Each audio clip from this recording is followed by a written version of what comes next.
Hello Deepshikha. I hope आप बहुत अच्छे से पढ़ाई कर रही हैं। आज मैं ये आपकी कॉपी चेक करने वाला हूँ आपके सामने। ठीक है, आप आराम से बैठ करके ईयरफोन या हेडफोन लगा लीजिए और अपनी जो आपने हार्ड कॉपी लिख रखी है उसको भी सामने रखिए और इस वीडियो को चलाते रहिए, जिससे आपको जो जो चीज़ें मैं बता रहा हूँ उस चीज़ को आप इनकलकेट कीजिएगा। ठीक है, सबसे पहले तो आपने क्या कहते हैं, वो पिछला वाला वीडियो जो हमने इस टेस्ट को लेने के पहले बनाया हुआ था उसको शायद आपने नहीं देखा है। उसमें मैंने एक चीज़ बताई थी, बहुत क्रिस्टल क्लियर वे में बताई थी। वो ये थी कि आपको जो एक हेडिंग डालनी है, क्या डालनी है, एक हेडिंग डालनी है। कहाँ पे? एकदम बीचों बीच ऑफ पेज में। जैसे आपने एकदम ये शुरू कर दिया, हेडिंग कहीं आपकी दिख ही नहीं रही है कि दिख रही है? मुझको तो नहीं दिख रही है। क्वेश्चन था, पहला क्वेश्चन था कि crime is a dynamic concept and no single definition can adequately capture its nature. फिर था कि explain the meaning and nature of the crime with reference to the definition given by jurist and judicial observation. ठीक है, तो आपका पहला heading होना चाहिए, वो भी बीचों बीच में एकदम होना चाहिए कि nature nature meaning and nature of crime. ठीक है, ये आपके बीचों, और हाँ, ये पेज के बीचों बीच में, जैसे पेज का ये लाइन तुमने खींचा हुआ है, इधर भी एक लाइन एक तरह से मान लो है, अगर नहीं भी हो तब भी इसके बीचों बीच, यानी यहाँ पर इस आपका हेडिंग होना चाहिए। ये बात समझ में आ रही है? यहाँ पर हेडिंग डाल दोगे। उसके बाद आपने खैर कंटेंट ठीक लिखा है कि crime has existed since the time immemorial. अब इसको हम आगे बढ़ाएं उसके पहले जो अपना क्वेश्चन था, उस क्वेश्चन में एक स्टेटमेंट दिया हुआ था कि crime is a dynamic concept and no single definition can adequately capture its nature. तो इसको सबसे पहले आपको लिखना था, पहले मीनिंग एंड नेचर लिख लेते, फिर लिखते कि crime is a dynamic concept, no single definition can adequately capture its nature. ये करने के बाद में एंड फिर लिखते कि इट इज विजुअल और इट कैन बी डिसाइफर्ड और it can be seen from the it can be seen that there is no a particular or exact definition of crime। क्यों? क्योंकि क्राइम तो बहुत दिनों से एग्जिस्ट कर रहा है, existed since ancient time, ancient time से ही एग्जिस्ट कर रहा है, लेकिन अभी भी क्यों नहीं है, मतलब उसकी कोई एग्जैक्ट डिफिनीशन क्यों नहीं आ पाई? ये बात ठीक है, तो ये बात आपको बतानी होगी। आप समझ पा रही हैं ना? कुल मिलाकर के हमको क्वेश्चन को आंसर करना है। अपने पास जो कंटेंट है, ये कंटेंट तो हम लोगों ने जो पढ़ा है वही सेम कंटेंट लिखना है, कुछ अलग से नहीं करना है। करना क्या है बेसिकली कि क्वेश्चन देखना है, क्वेश्चन में जो पूछ रहा है हमको उसको आंसर कर देना है, किससे? अपने पास जो कंटेंट है उससे। ये बात समझ पा रही हो ना दीपशिखा? तो अपने क्वेश्चन में पूछा हुआ था, मैं क्वेश्चन एक बार फिर से पढ़ के सुनाता हूं कि crime is a dynamic concept and no single definition can adequately capture its nature. Explain the meaning and nature of the crime with reference to definition given by various jurist. तो इस जो एक ये स्टेटमेंट है उसको भी use करना था, फिर उसके बाद में हमको अपनी डेफिनेशन देना स्टार्ट कर देना था। ये बात ठीक है? समझ पा रहे हो? तो ये बात तुमने ठीक लिखा है कि crime has existed since ancient times, crime is not static और डायनेमिक, और ये काटा कुटी नहीं करना है, सोच करके लिखना है। ठीक है, खूब पढ़ो ना, टाइम जब देता हूं कि आराम से पढ़ लो फिर उसके बाद में ये सॉल्व करो, तो क्यों ऐसा करती हो? ठीक है, precise definition of the crime in the backdrop of crime is generally understood as. हाँ, ये बात तुमने ऐसे बता दी है, ये बात ठीक है। फिर लीगल प्रोविजन, ये लीगल प्रोविजन नहीं होता है बाबू, जब ये केस है इसको तुम लीगल प्रोविजन नाम कह दे रही हो, लीगल प्रोविजन नहीं है ये। ठीक है, ध्यान से समझो कि क्या क्वेश्चन पूछ रहा, क्या हम आंसर कर रहे हैं। तो तुमको यहाँ पे बताना था कि सुप्रीम कोर्ट, यहाँ पे कहना चाहिए ये लीगल प्रोविजन नहीं होता है, केस लॉ लीगल प्रोविजन नहीं है। बात ठीक है? समझ पा रही हो? तो ये लिखा, फिर उसके बाद में लिखा an act forbidden by law which against, ये बात ठीक है। फिर उसके बाद में केस का नाम लिखा, in T K. Gopal versus state of Karnataka, the honourable supreme court said blah blah blah, crime is an act which makes the doer liable to the legal punishment. ये बात ठीक है, ऐसे ही लिखना था, इसके बाद में कुछ नहीं करना था। ठीक है, फिर तुमने नेचर ऑफ द क्राइम, इस हेडिंग को खींच करके इधर लेके आओ, इधर यहाँ बीचों बीच में लिखो। ठीक है, नेचर बता दिया तुमने। अब crime is A wrong against society, ये सब नेचर ही है। अब ये डिफिनीशन भी तुमने लिखा, ये बहुत परफेक्ट है एकदम आंसर, और फिर कंक्लूड कर दिया। तो कुल मिलाकर के हमको क्या ध्यान रखना है कि क्वेश्चन में से जो क्वेश्चन पूछा हुआ है वहां से हेडिंग निकाल करके और अपने आंसर में लिख देना है। और हेडिंग कहाँ लिखना है? बीचों बीच में लिखना है। कितनी हेडिंग बनानी है? जितने क्वेश्चन में पार्ट्स पूछे गए। ये बात ठीक है? समझ में आ रही बात? तो इस क्वेश्चन में मैं आपको, क्योंकि आपने सारे एस्पेक्ट ये जैसे वेरियस ज्यूरिस्ट की जो डिफिनीशन पूछा गया था क्वेश्चन में, उसको भी आपने टैकल किया है। फिर उसके बाद में कंक्लूजन भी लिखा है, due to the dynamic nature of the crime it becomes very difficult to give a ये proper and precise definition of the crime.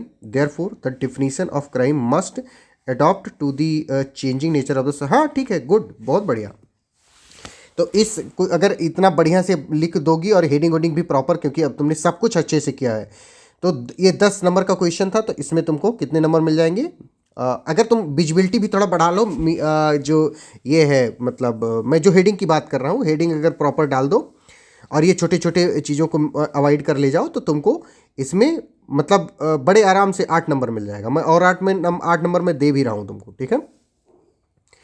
Next question हम चेक करेंगे अब तुम्हारा।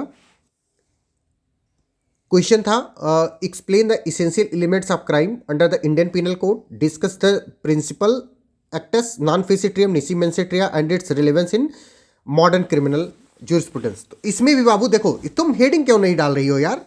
ये बहुत खराब बात है। ऐसे लिखने लगोगे ऐसे तो विजिबिलिटी बढ़ाओ, विजिबिलिटी। हमको प्रेजेंटेशन तुम्हारा बहुत प्यारा है, बहुत प्यारा तुमने, लेकिन हेडिंग नहीं दिखाओगी। हेडिंग डालो, हेडिंग को बीचों बीच में होना इज द मस्ट। समझ रही हो? नहीं समझ पा रही हो? हेडिंग डालो, ठीक है। बाकी तुमने बहुत प्यारा लिखा हुआ है कि there are 4 essential elements that constitute a crime. बिल्कुल, मेंसरिया होना चाहिए, एक्टस रियस होना चाहिए, ह्यूमन बीइंग होना चाहिए एंड इंजरी होना चाहिए। बिल्कुल, बहुत सही बात है। मेंसरिया में कि firstly there should be an evil intent on mens rea, ठीक है, guilty part of the human being, ये बात ठीक है। There should be an actus reus that is an act committed और omitted in furtherance of such evil. बहुत बढ़िया, बहुत बढ़िया। ह्यूमन बीइंग फर्स्टली अब कहाँ आ गया जब तीसरे नंबर पर लिख रही हूँ? Firstly the wrong doer must be a human being. Firstly यहाँ पे नहीं यूज होगा, being and must be under the legal obligation to act in particular way, ठीक है, बहुत बढ़िया बात। नेक्स्ट है injury, and injury must have been caused to another person. Injury caused must be a harm to the body, mind, reputation and property. बहुत बढ़िया, बहुत बढ़िया। लीगल में Exim, acts non facit reum nisi mens sit rea, ठीक है, the act alone does not make, बहुत बढ़िया, बहुत बढ़िया। Wrongful act plus wrongful intention, बहुत बढ़िया। Relevance of the legal principles, the wrongful act and wrongful intentions are, ये क्या लिखा हुआ है? इंटर, ये तो नहीं समझ पा रहा हूँ मैं क्या लिखी हो तुम। To each other for the crime to attract legal punishment, the person must have committed wrongful act with evil intention। बहुत बढ़िया। However, in some offences mens rea is not required, only actus reus is enough। बहुत बढ़िया। Actus is accused is guilty even without guilty mind, these are called strict liability। बहुत बढ़िया, बहुत बढ़िया। Conclusion, therefore to make crime punishable one need to understand the essential elements of a crime and बहुत बढ़िया, बहुत बढ़िया, बहुत बढ़िया, बहुत बढ़िया आंसर तुमने लिखा हुआ है। सारे एस्पेक्ट को तुमने कवर किया हुआ है और सारे को बहुत अच्छे से आंसर किया हुआ है। इसमें बस बेटा इसकी प्रेजेंटेबिलिटी बढ़ाओ बस, और कुछ नहीं, ठीक है। इसमें भी मैं तुमको 7.5 नंबर दे रहा हूँ। बहुत बढ़िया। Next question. अच्छा, ये क्वेश्चन नंबर 3 में क्वेश्चन पूछा हुआ था कि what is mens rea, examine its significance in criminal liability under the IPC, discuss the circumstances under which mens rea may be excluded with reference to decided cases. Decided cases मतलब हमको case laws भी coat करना था, एक बार ठीक है। अच्छा, ये नहीं हेडिंग डाला जाता है, इंट्रोडक्शन हेडिंग नहीं डाला जाता है। अब मैं ये ऐसा क्यों कह रहा हूँ? क्योंकि हम यहाँ पे बीट अराउंड द बुश करने के लिए नहीं बैठे हुए हैं, क्योंकि एग्जामिनेशन में इतना टाइम नहीं होता है कि हम फालतू की बकवास बातें करें, ठीक है। हम क्या करते हैं, जैसे क्वेश्चन में पूछा हुआ था व्हाट इज मेंस रिया, तो जो हेडिंग तुमने यहाँ पे डाला हुआ है मेंस रिया, इसको यहाँ पे होना चाहिए, ठीक है, मेंस रिया। और उसके बाद में तुम जो जैसे लिखी हो सब ऐसे ही होना चाहिए था। बहुत परफेक्ट है बाकी सब, ठीक है। इंट्रोडक्शन ये मत डालो, ओके। बुक नहीं लिख रही हो तुम कि हाँ तुम बताओ कि ये इंट्रोडक्शन है, ये प्रीफेस है, ये है, ये है। हम आंसर्स कर रहे हैं। जब क्वेश्चन पूछा हुआ है व्हाट इज मेंस रिया, तो हम उसका आंसर करेंगे मेंस रिया हेडिंग डाल के, ये बात ठीक है। बाकी तुमने बहुत बढ़िया लिखा है, पढ़ लेता हूँ। Principle of mains Riya was not in existence primitive society, बात ठीक है।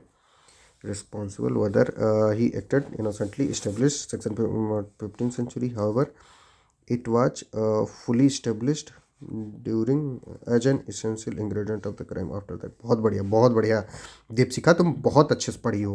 आई am very proud of you. Mens rea is a state of mind indicating culpability which is required by a statute. बहुत बढ़िया, वाह। मेंस रिया पनिशेबल और not, mens rea are guilty intention as such not punishable. बहुत बढ़िया, बहुत बढ़िया।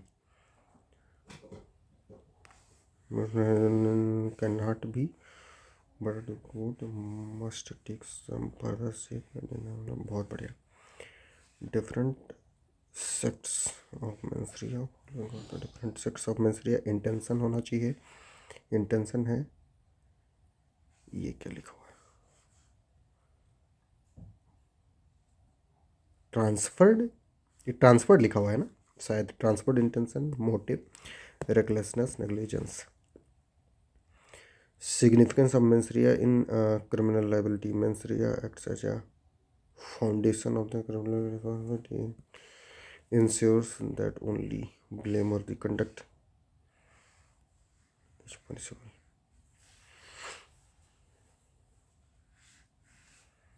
बहुत बढ़िया। ब्लेमवर्दी कंडक्ट नहीं, यहाँ पे ब्लेमवर्दी माइंड, क्योंकि हम मेंस रिया की बात कर रहे हैं। मेंस रिया किसकी बात, किसको डील करता है, माइंड को डील करता है, ठीक है। बहुत बढ़िया। Mains Riya distinguishes crime from evil wrong, बहुत बढ़िया, वाह वाह। Mens Riya determines the nature and gravity of the offence, different offences of punishment, intention murder में, नॉलेज कल्पेबल में, नेग्लिजेंस। बहुत बढ़िया, वाह। यहाँ पे देखो कितना सुंदर प्रेजेंटेशन कर रखी हो सब। Mains Riya protects against arbitrary punishment, mains rea is essential for fair trial. बढ़िया, बहुत बढ़िया, बहुत बढ़िया, वाह। लेकिन इसको केस लॉज के बेसिस पर डिसाइड करना था, तुमने केस लॉज कहीं नहीं लिखा हुआ है, ठीक है। क्वेश्चन में ये भी था कि discuss the circumstances under which mens rea may be excluded with reference to decided cases. Case तुमने एक भी मेंशन नहीं किया है, मतलब तुम समझ रही हो ना कि केस को टच नहीं करना, मतलब क्वेश्चन तुम देख करके आंसर नहीं कर रही हो। भले ही तुम अपना ही कंटेंट लिखो, लेकिन क्वेश्चन से उठा करके चीज़ों लिखो। तुम अभी क्वेश्चन फिर से देखना, इसमें मैं तुमको दूंगा कितने नंबर दे दूँ, 5.5 नंबर दूंगा, क्योंकि तुमने एक एस्पेक्ट टच ही नहीं किया है। बाकी बहुत बढ़िया लिखा है, बहुत सुंदर लिखा हुआ है तुमने। ये पनिशमेंट है इतना नंबर काटने की।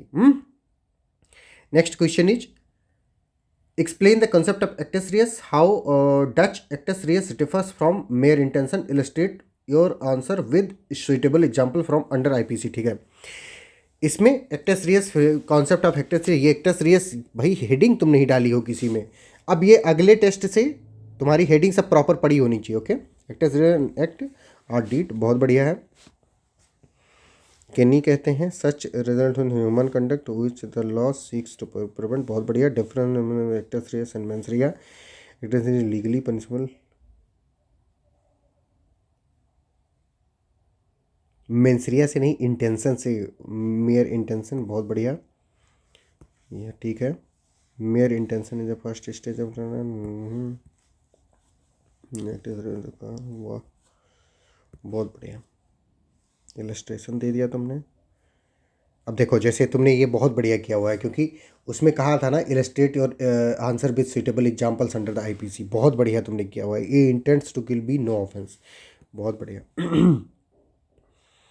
केस लॉज, ये हेडिंग डालने आता, पहले वाले उसमें तुमने डाला था लीगल प्रोविजन, ऐसे नहीं डालना था। बहुत बढ़िया। R versus Prince, The Honorable Court convicted Prince and held that mens rea regarding the girl's age was not required when the accused intentionally does not legally. बहुत बढ़िया, इसमें तुम 8 नंबर पाने लायक आंसर लिखी हो, ठीक है।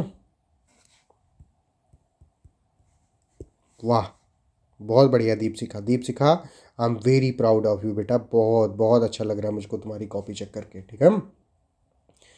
बट तुम पूरा करने की कोशिश करो, तुमने सिर्फ 5 आंसर्स लिखे हैं, ऐसे काम नहीं चलेगा, ठीक है।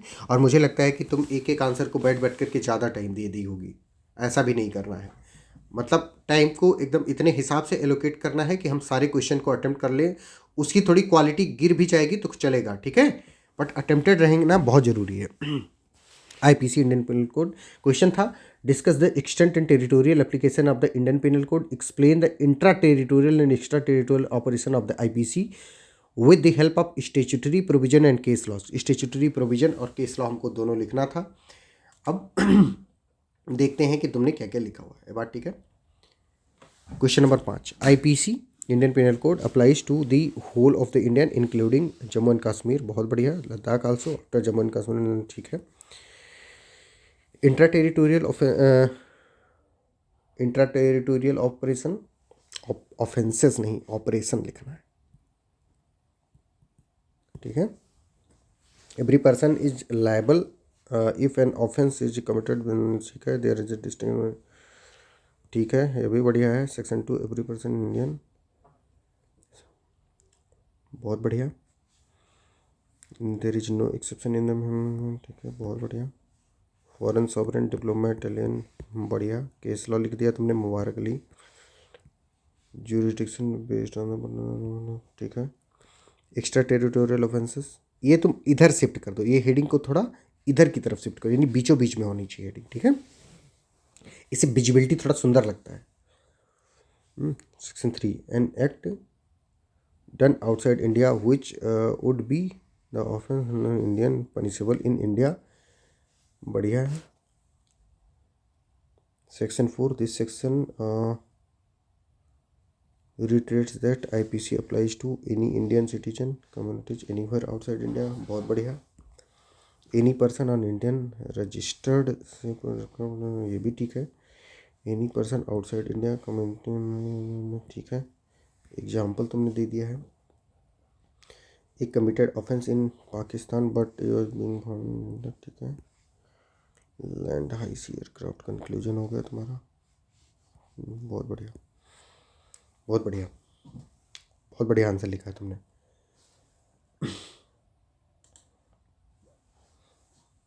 लेकिन हाँ, तुमने केस लॉज लिखा, हाँ केस लॉज लिख दिया है तुमने, ठीक है, बढ़िया, बहुत बढ़िया।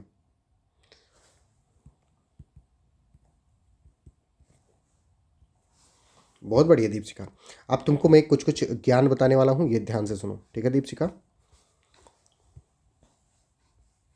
वो ज्ञान ये है बेटा कि जब तुमको एक प्रॉपर टाइम दिया जा रहा है 3 घंटे, देखो हम यहाँ पर किस चीज़ की प्रैक्टिस करने के लिए बैठे हुए हैं, हमें यहाँ पे इस चीज़ की प्रैक्टिस करने के लिए बैठे हुए हैं कि हम इस 3 घंटे में अगर हमको 10 क्वेश्चन लिखना है तो हम 10 लिख सकें। अब मैं ऐसा क्यों कह रहा हूँ कि देखो मैं तुमको जोड़ता हूँ, पहले तुम्हारे मार्क्स जोड़ लेता हूँ कि 8 नंबर, 8 8 8 16, 16 और 5 21, 21 और 8 29, 29 और 8 37, 37.5 मार्क्स पाई हो तुम, ठीक है, 37.5।